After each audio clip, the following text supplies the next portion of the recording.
Hi, fam. TJ here with Cocktails with TJ. I wanted to wear this in particular today. This was the last piece of the Craig David bundle that I had gotten with the album, the CD, and the whole nine. This is the sweatshirt hoodie. It is super comfortable.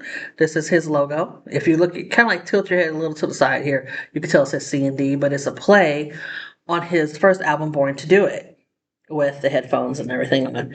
And it also is on the It is super comfortable and it's perfect for this time of the year. We are entering the fall. Please forgive me because I hadn't restarted my drink. But I'm more than happy to share with you that what I am drinking right now for the occasion is called Woodford Reserve. It is a Kentucky bourbon. It is very smooth, kind of like everybody has a different palate. So it's kind of like got a little sweetness to it, but I had already taken a sip or two. And it definitely brought back some memories. A very close friend of mine turned me on to uh, that liquor, and it says a lot because I don't drink a lot of dark liquor. You guys know that. The last thing I had was like that Jack and Ginger that I made in one of my other videos. But um, as far as the sweatshirt, I think it's still available. I would definitely leave the link to his store in the description. I'm going to talk about a couple things. One of them being the movie Sinners with Michael B. Jordan and Delroy Lindo and Haley Stanfield. It was directed by Ryan Coogler, who is like a longtime collaborator with Michael. I don't know him that personally, we call him Mike. But this is a very telling story. As you can see, I have notes.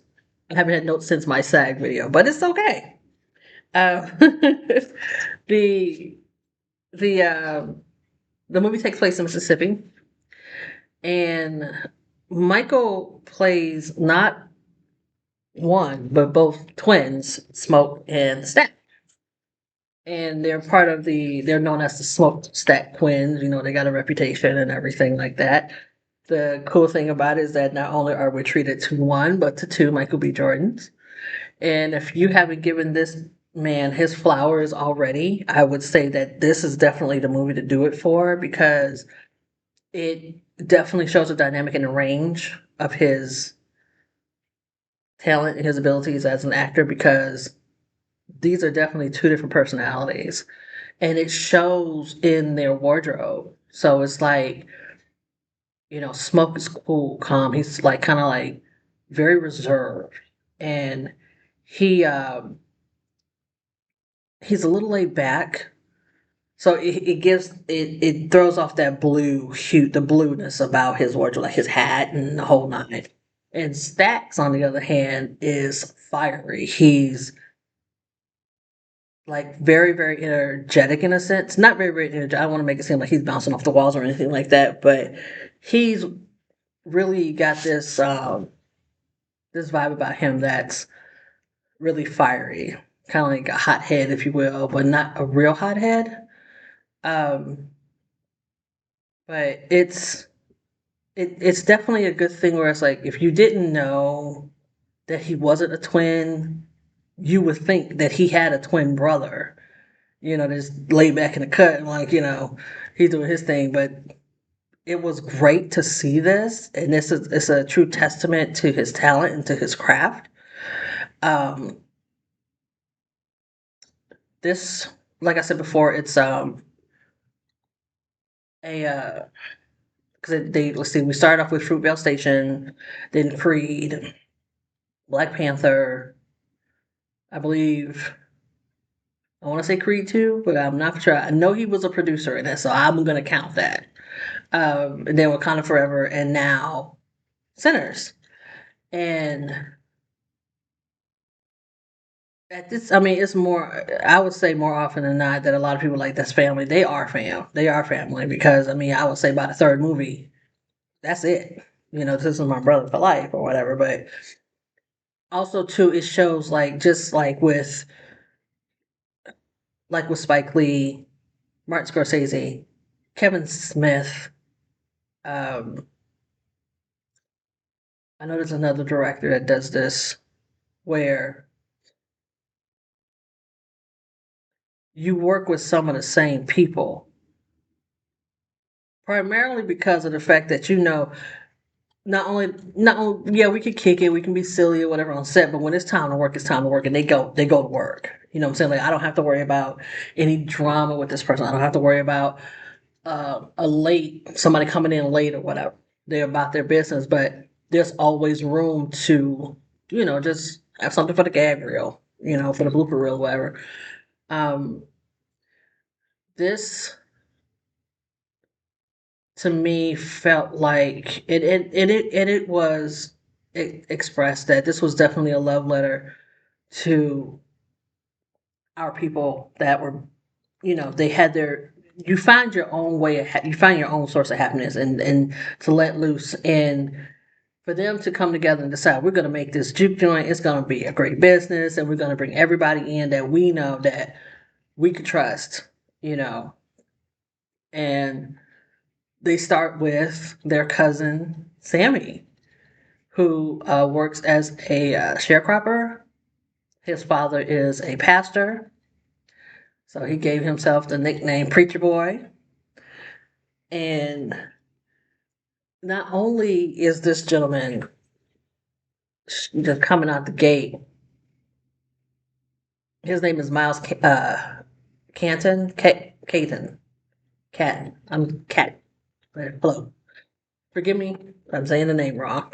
But he he has a voice that kind of reminds me of Aloe Mac in a sense, and yet it's a little bit more. There's a little bit more deepness to it, if that makes sense. And he actually this was something that was recommended by her, the music artist. Her amazing voice, love her. Like not her Her, but I love her. Like I love my girl. That's my girl. I love her.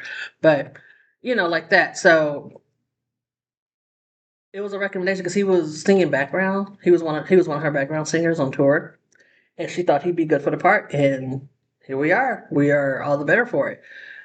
Um, but he did amazing. The scene where he makes his musical debut in the juke joint is so layered with history. It was so well put together, and that's one of those moments where it's like all the more worth it to watch that movie. Um, there's, I mean, there's a lot to unload, so I'm gonna try to condense it because I know it's had another subject matter to talk about.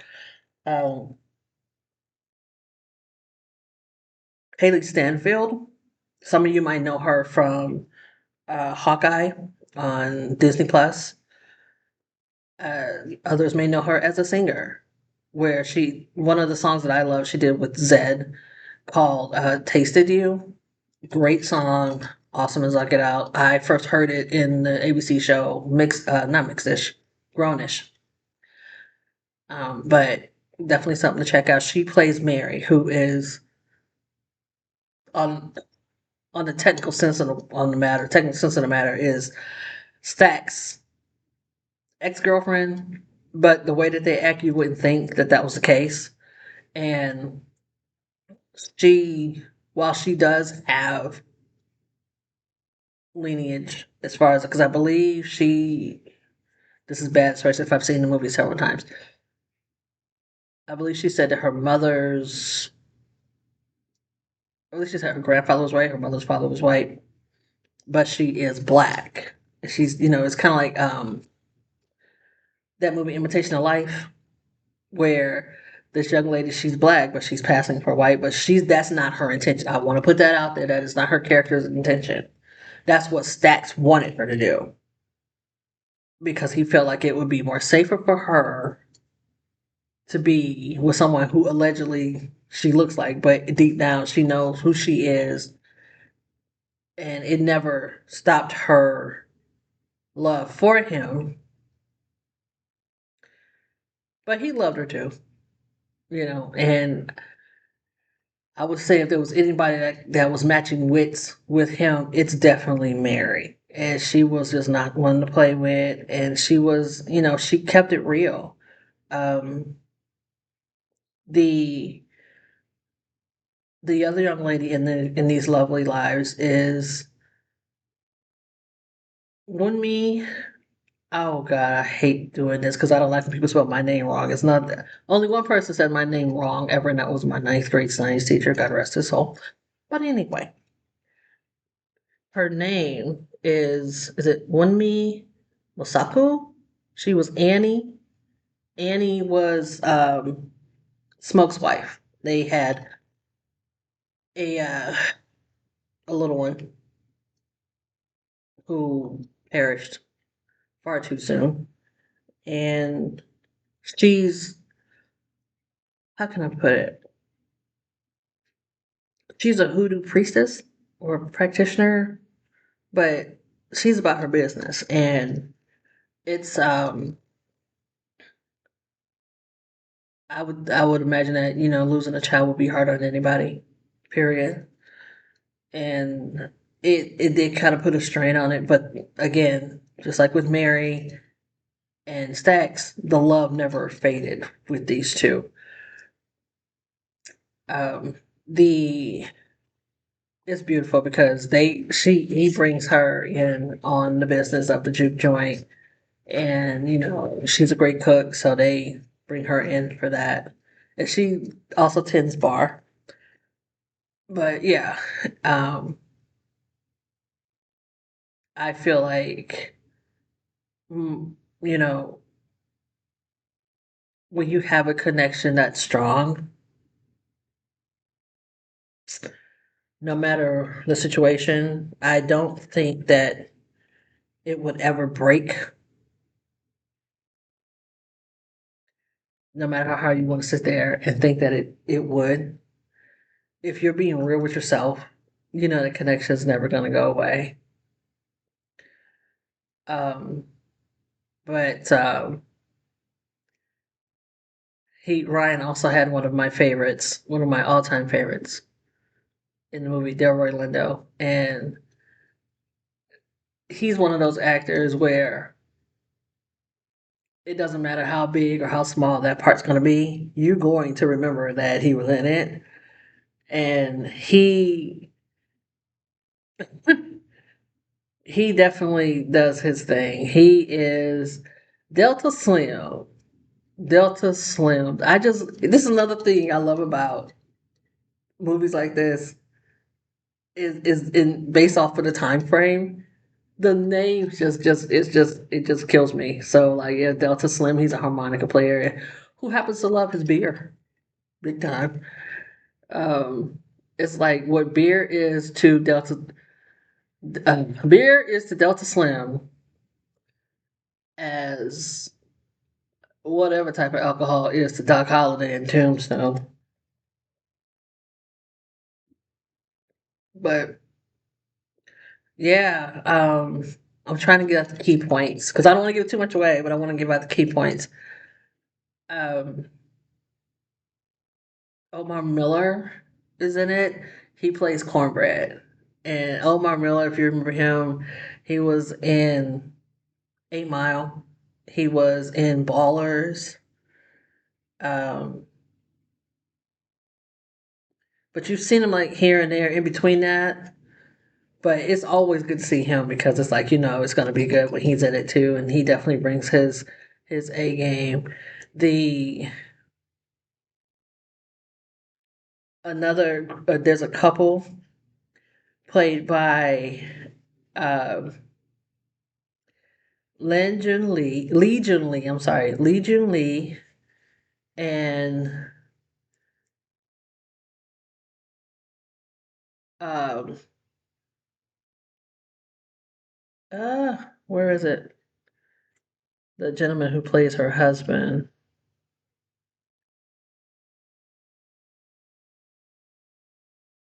Uh, Yao. YAO, just Yao. So these are Grace and Bo Chow.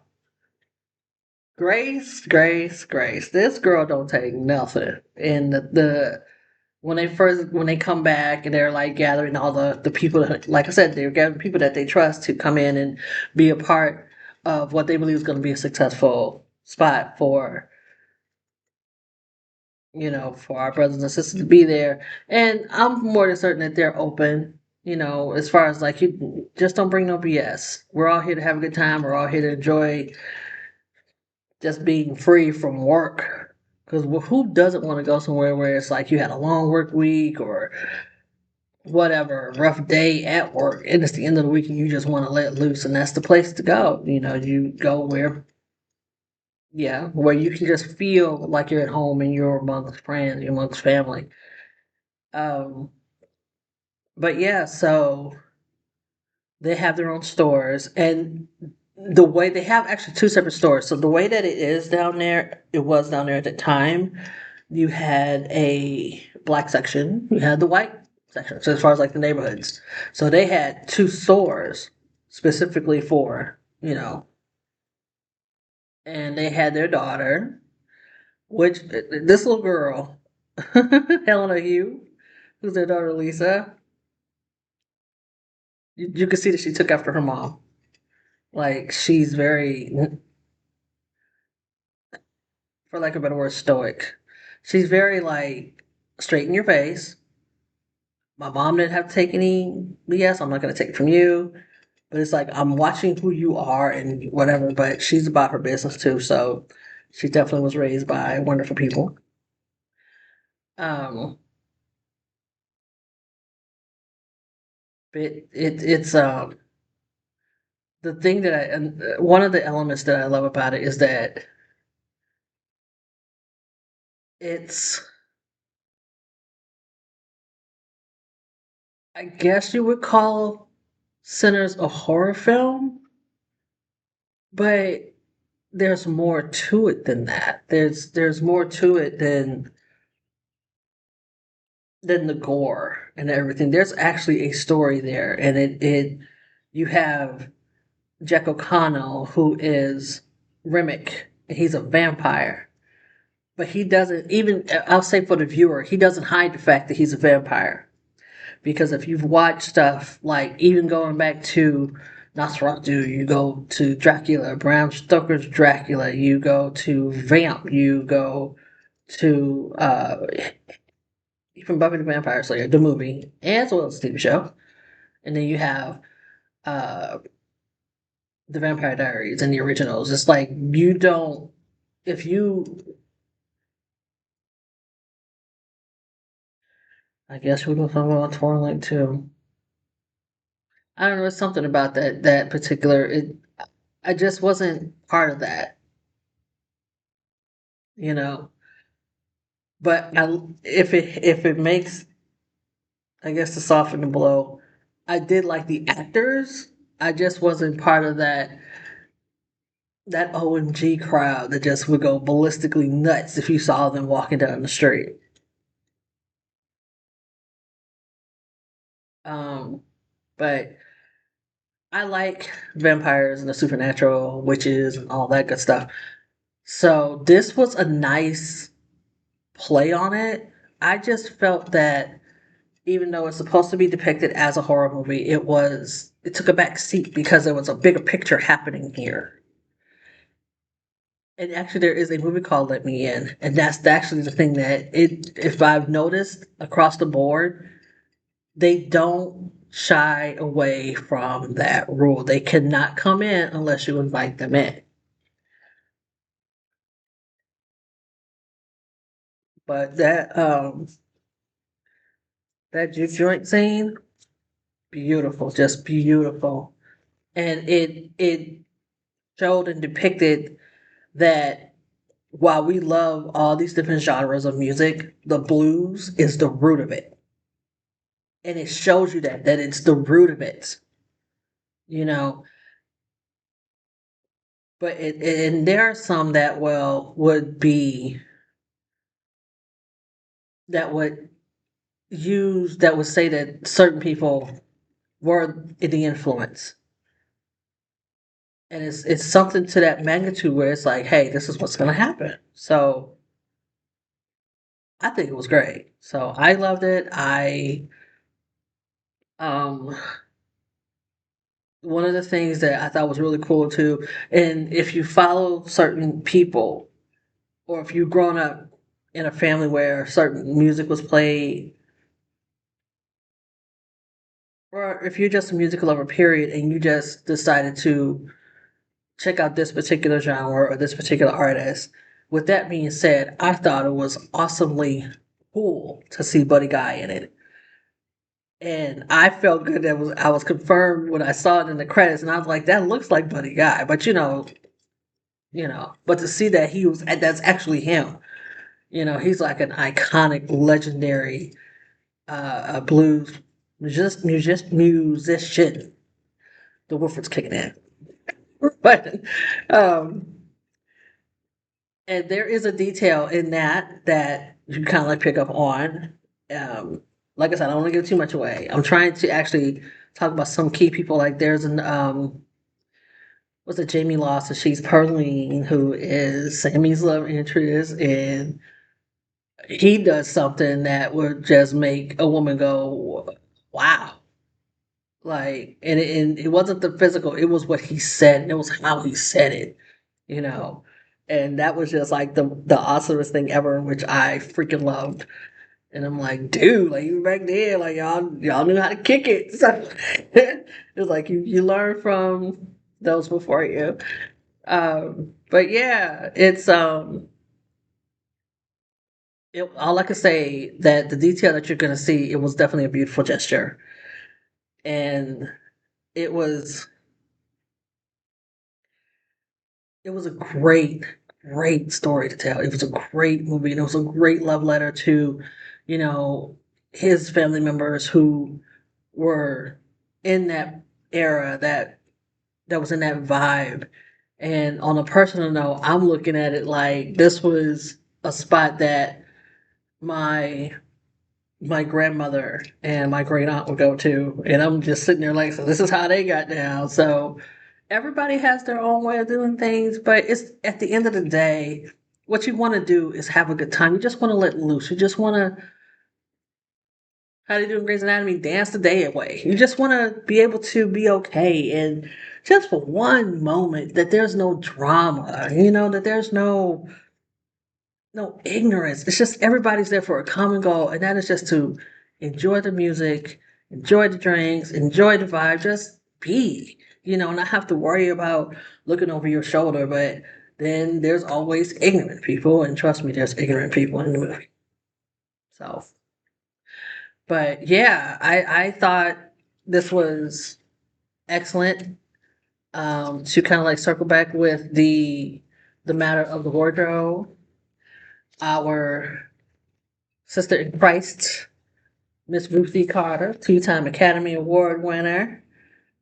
And it shows that she is not skipping a beat. This woman she started out with Spike Lee, actually. She started out with Spike Lee, and, she did the wardrobes for Do the Right Thing. She did the wardrobe for Malcolm X, and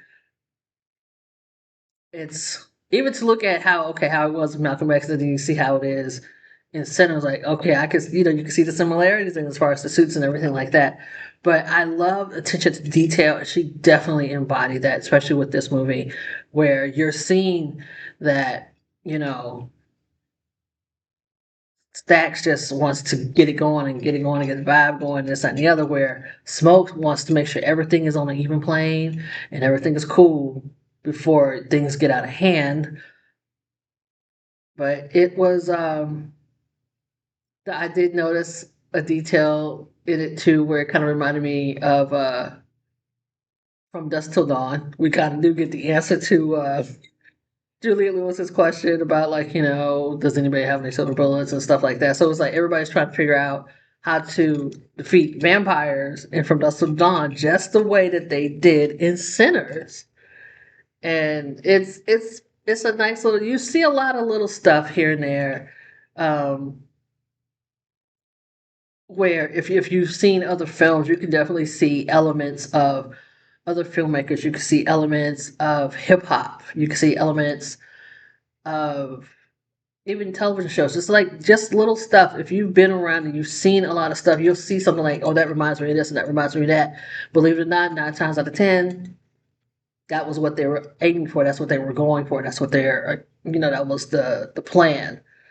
And if you have that keen eye, you did it. So it is what it is. But if you haven't seen it already, I honestly I want to say like in this day and age where we have streaming and you can binge watch a show, it's never too late to check stuff out. So um, I definitely would recommend checking out Sinners. And I mean, even if you have seen it already, watch it again. You might. It's that old adage where it's like you'll miss something that you didn't catch the first time, or even the second time that you've seen it, you will miss it. Like, oh, I didn't catch it the last time. It's like little stuff like that. So it's always something new to pick up on, especially like, if you say, oh, I remember this part, this, and that, and the other, but then you look at it and you're like, I didn't catch that the last time. But this is definitely one of those movies to definitely do that with. Um, I would say that, as per usual, Ryan knocked it out of the park with this one, and even the soundtrack is great. Um, the the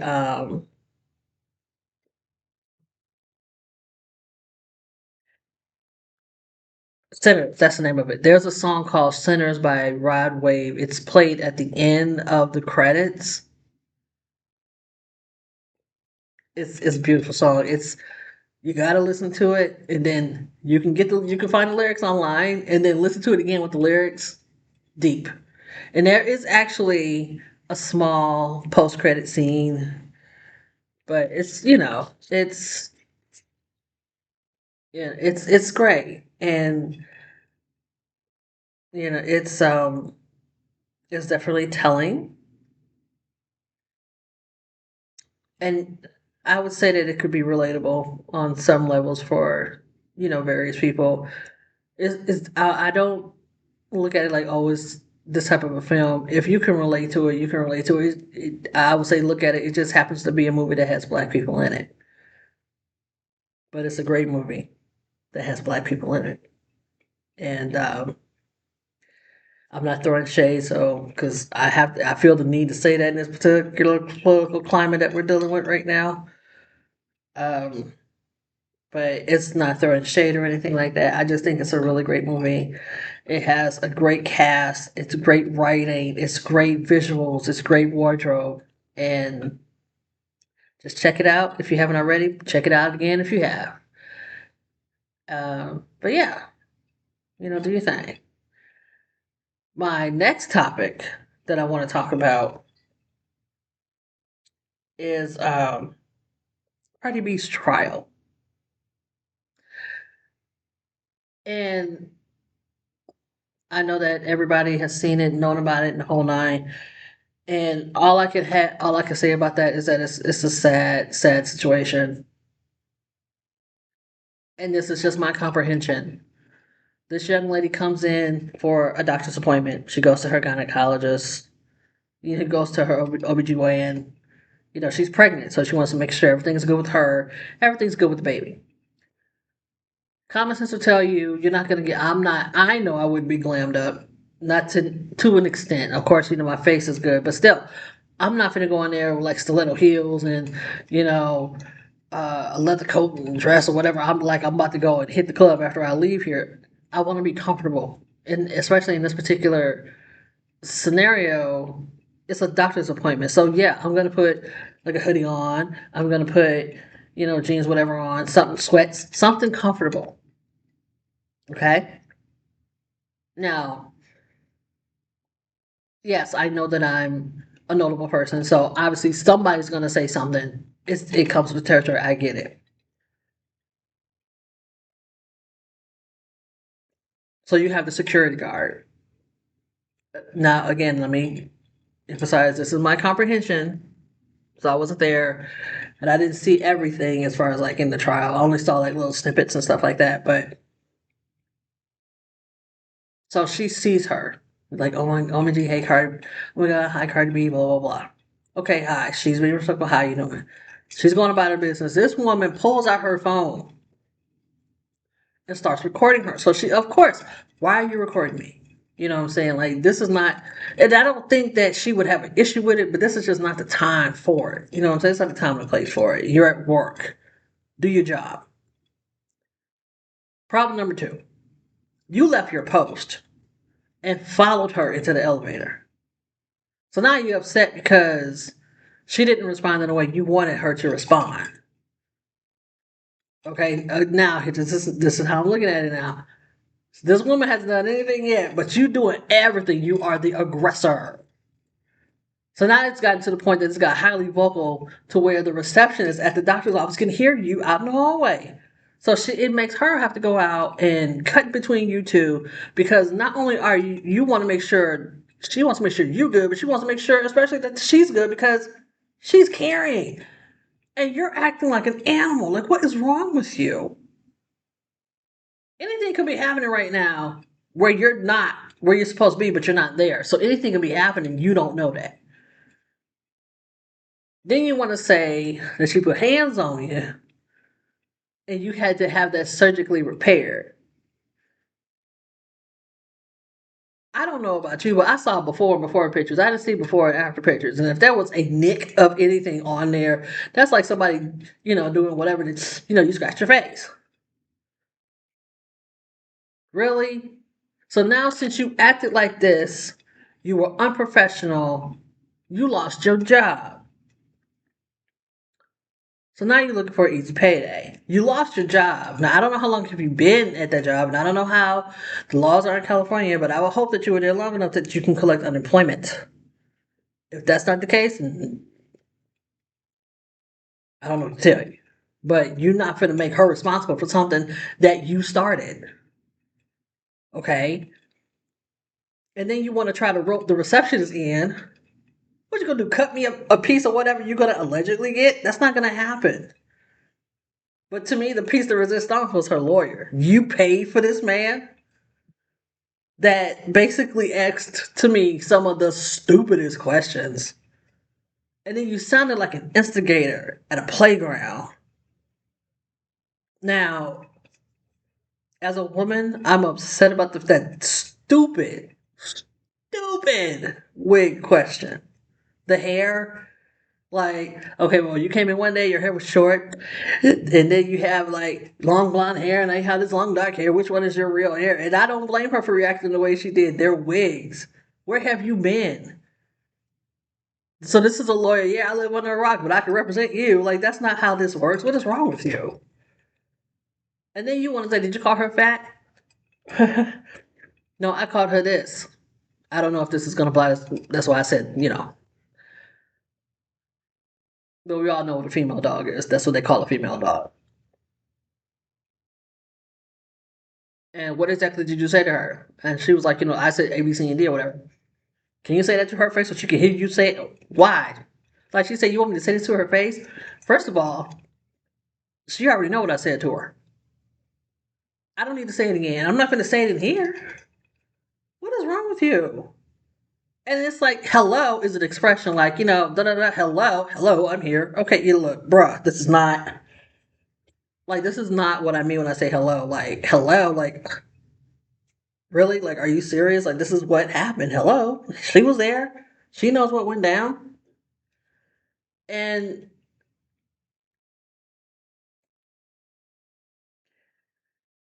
I didn't know. Okay. I didn't know about Cardi B until Love and Hip Hop. Okay. And from what I saw, she is not one to deny anything. She will take accountability for what she did. If I did it, I did it. If I didn't, I didn't. What do I look like saying, no, I didn't do it when I know that I did it? She doesn't come, she never came across me like that. It's like, excuse me, it is what it is. Yeah, I did it, so what? There has to be a reason. Obviously, there's a reason why it was done. But if she didn't do this, she didn't do it. But they don't want to. They don't want to. They don't want to accept that. So when I saw this, I'm like, I knew she was going to win because of what I saw, what was presented to me. you know you're asking, it's like, say it to her face. It's almost like, okay, we're in the cafeteria, it's our lunch hour, and I said some stuff, and then we go outside or whatever, just hang, and you're like, why don't you say it to her face so she can hear you say it? Excuse me, what is wrong with you, grown man? What is wrong with you? That's not how that works. It was like, whatever questions after a certain point made you look so stupid, and it didn't really help her case. But she wasn't gonna win anyway because it didn't make any sense. Like, I just don't get you. The thing is that even the receptionist, I would say the receptionist was neutral, and the receptionist, her testimony was based off of what she saw. If somebody was in the wrong, they were in the wrong. This is what happened. Neither of these people are paying my bills, so I'm gonna tell you, this is the real. This is what happened 100%. But you don't come and charge at somebody who is smaller than you, number one, and pregnant, because she didn't respond in the way you wanted her to. You lose your job, and somehow it's her fault. That's not how that works. And I'm trying to honor the wishes of this woman by saying, like, don't pick on her. I'm not picking on her. I'm not berating her. I don't even know where her social media is, and I don't want to know. Um, but I look at this as another notch in the belt of people who feel like they can get an easy payday from a celebrity because the outcome wasn't what they thought it should have been or what they hoped it would be. I can't help you with that. And then it's like, with that, it makes it harder for, I would say, for someone like me. I'm not one of those people that's going to be like screeching, and I don't want my favorite celebrities, and I don't want, let me scratch that. I don't want people that I like to meet, that I would like to meet, feel apprehensive about meeting me because of somebody like that. These are the same people that go, I listened to all your music, or I bought all your albums, or I went and saw all your movies. Okay, did I ask you to do that? You chose to do that. You don't owe. That's the thing, this is the problem. They don't owe you anything. You made a choice to go see their movies. You made a choice to buy their albums. You made a choice to watch those shows. But you act like, oh, well, this is what's happening. You owe me this. No, that's not how that works. That's what was it? Some years back, Bobby Brown has had a reality show called Being Bobby Brown. This is when he was married to Whitney. And I would imagine that anybody could relate to this moment when they went, I think they were in Hawaii for a family vacation. And you don't see the person, at least I don't think they show the person, but you can hear somebody off to the side speaking to Whitney. She's like, hi, how you doing, baby? Just, you know how Whitney is. And I think because Bobby was taking pictures with people, she thought it was okay. And she was like, can I take a picture with you? She said, no, not right now. I'm eating. Common sense. Would you want somebody to be all up in your face while you eating? There's a time and a place for stuff. I'm not saying that it can't happen. I'm not saying that, they don't want to do it. But there's a time and a place for stuff like that. You just don't do that. The time and the place was her going to her OBGYN for her appointment, make sure everything's good with the baby, make sure everything's good with her. But no, you want to take it a step further and saying, like, I want this, and that, and the third. That's why they have gated communities, because of people like you. That's not how that works. Um, there was oh God, I know it was another one. But the point I'm making is that own up to your responsibilities. Take accountability for your actions. Okay? You thought that you can get an easy win, and you picked the wrong person to do that to. Because, like I said, even if you saw how she was on the stand, she admitted to what she. I know what I said. This is what I said. And then they try to be slick. If you notice how she maintained her composure, they tried to get a rise out of Cardi. And it was like, like take a breath and answer the question. I'm not going to let you win. Because you're not going to treat me, you're not going to say, oh, she's being hostile or she's being irate. That's why this, that, and the third happened. No, I'm not going to let you win with that. That's not how that works.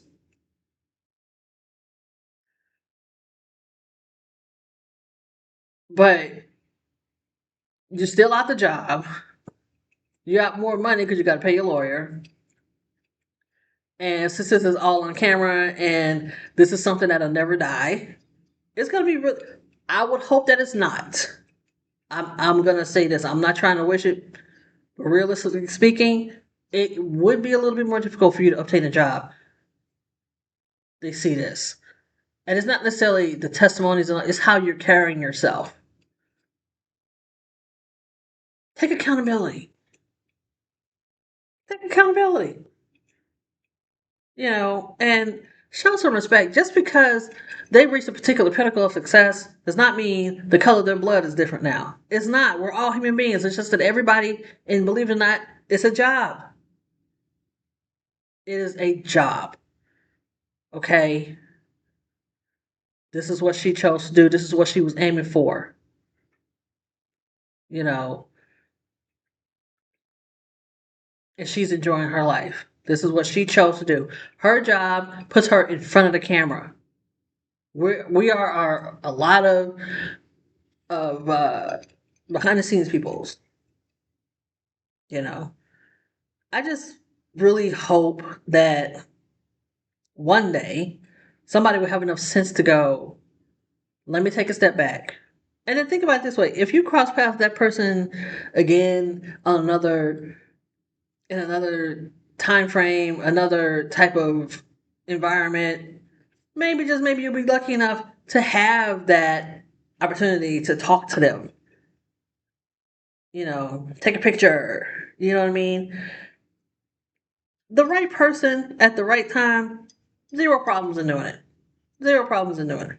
But just at least do your research on finding a really good lawyer because he was just stupid. Like it's just that was just beyond. Yeah, as Paris Hilton would say, beyond. He was beyond. Something was just not right there. And I think somewhere in the course of this case, he knew. He knew.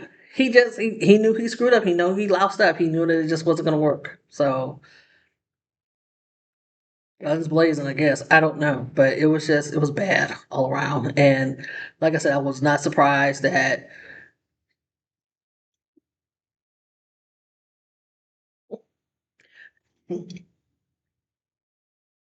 it was just off.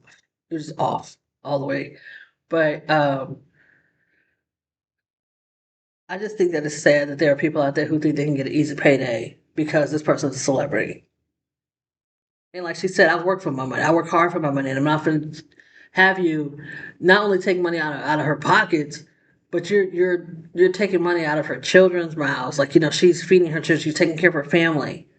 You know, she's not just I'm gonna go shopping, blah blah blah. Not to say that she can't, but the fact of the matter is, her core from what she was saying was it's for her family. She's taking care of her family. She's taking care of her children, and you over here trying to block that. That's not gonna happen. I'm not gonna have it. But it is what it is. So I'm going to end it with this. Check out Sinners. Be mindful of your celebrities because this is definitely one of them examples too that would be like, you don't want to meet your heroes. Maybe it's good that you don't, But I do want to give a shout out to this gentleman. His name is Rockwell, and he has a YouTube channel here. Oh my God, you guys have got to check it out. It is hilarious. These first date scenarios that he has. Whew, when I say I've agreed with him on just about every single one of them, I've agreed with him because the stuff that he creates with his friends, as far as like the scenarios he creates, it's just like, are you serious? I mean, even before some of the stuff, like even before he'll say it, I'll say it, and I'm like, okay, so he's saying the same thing I'm saying. A lot of it is just it's hilarious, but it's the truth, and it is a trip and a half. And he has this apparel line called Cope, which means cream of planet Earth. And I will leave you his Insta in there so you can check out a lot of the stuff. It's really cool stuff. Um, but check out the YouTube channel, check out the fashion, check out the movie, and just the word respect is more than just a song. Just if you want the respect, show it. And who knows, you could probably have like a whole plethora of photos with celebrities, and people might recognize you for being like, okay, well, you was cool people, blah blah blah. As long as you're not lunging at people, just be cool with your stuff. You know what I'm saying? Just do your thing. And I hope everyone has had a great weekend so far and getting prepared for the week or what have you. So I'm gonna go. Please like, subscribe, leave a comment here on the channel, and thank you for your time. Much love to you all. Bye.